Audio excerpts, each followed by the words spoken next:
പ്രിയ ശ്രോതാക്കളെ, the story of the സയൻസിൻ്റെ 306 അധ്യായത്തിലേക്ക് ഇവർക്കും സ്വാഗതം. കാവൽ മാലാഖമാർക്ക് ശേഷം ഈ ആഴ്ച വിശുദ്ധ ജെറാൾഡിനെ കുറിച്ചാണ്.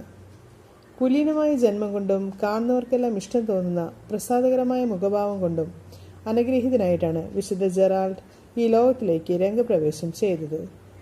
ജീവിതത്തിൻ്റെ ആരംഭത്തിൽ തന്നെ ലൗകിക ജീവിതത്തിൻ്റെ അർത്ഥശൂന്യത മനസ്സിലാക്കിയ ഒരാളായിരുന്നു അദ്ദേഹം. നായാട്ട് കഴിഞ്ഞ് തിരിച്ചു വന്ന അദ്ദേഹം ഒരു ദിവസം ചാപ്പലിൽ ധ്യാനത്തിന് കൂടി. ധ്യാനത്തിൽ അദ്ദേഹം ആത്മഗതം പോലെ ഉരുവിട്ടു.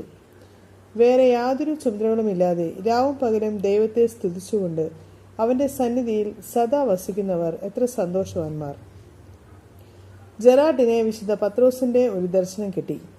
ദർശനത്തിൽ വിശുദ്ധ യൂജിയസിന്റെ തിരുശേഷിപ്പുകൾ ബെൽജിയത്തിലെ ബ്രോണിലേക്ക് കൊണ്ടുവരാനാണ് വിശുദ്ധ പത്രോസ് ആവശ്യപ്പെട്ടത്. ആ കൃത്യം നിർവഹിച്ച ശേഷം ജെറാൾഡ് വിശുദ്ധ ഡെന്നീസിന്റെ ആശ്രമത്തിൽ ആത്മീയ ജീവിതം ആരംഭിച്ചു. ഇവിടെ വെച്ച് അദ്ദേഹം വൈദിക വൃത്തിയിലേക്ക് ഉയർത്തപ്പെട്ടു. ബ്രോണിലുള്ള സ്വന്തം എസ്റ്റേറ്റിൽ ഒരു സന്യാസാശ്രമം സ്ഥാപിച്ച ശേഷം ഏകാന്തവാസത്തിനായി പള്ളിയോട് ചേർന്ന് അദ്ദേഹം സ്വന്തം ആവശ്യത്തിന് ഒരു നിലവറ പണി കഴിപ്പിച്ചു. എന്നാൽ അധികനാൾ ഈ ഏകാന്തവാസം തുടരാൻ ദൈവം അനുവദിച്ചില്ല. വിശുദ്ധ ഗ്ലിസൈൻ ആശ്രമത്തിലെ കാര്യങ്ങളെല്ലാം ക്രമപ്പെടുത്തുവാനുള്ള ദൈവവിളി ജെറാൾഡിനുണ്ടായി. കാരണം അവിടുത്തെ സന്യാസിമാർ പണം വാങ്ങിയതിനു ശേഷം വിശുദ്ധന്റെ കബറിടം തുറന്ന് ദർശനം അനുവദിക്കുമായിരുന്നു. ഈ തെറ്റായ പ്രവൃത്തി വിജയകരമായി അവസാനിപ്പിച്ച ശേഷം ഫ്ലാൻഡേഴ്സിലുള്ള സകല ആശ്രമങ്ങളും നവീകരിക്കാനുള്ള ചുമതല അദ്ദേഹത്തിന് ലഭിച്ചു.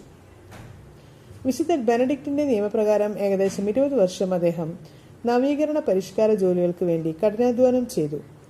അവസാന കാലഘട്ടങ്ങളിൽ അദ്ദേഹത്തിന് കീഴിലുണ്ടായിരുന്ന മുഴുവൻ ആശ്രമങ്ങളിലും ഒരു അവസാന സന്ദർശനം കൂടി നടത്തിയ ശേഷം അന്ത്യവിശ്രമം കൊള്ളുവാൻ ബ്രോണിലെ തന്റെ നിലവറയിലേക്ക് മിസ്റ്റർ ജെറാൾഡ് മടങ്ങി.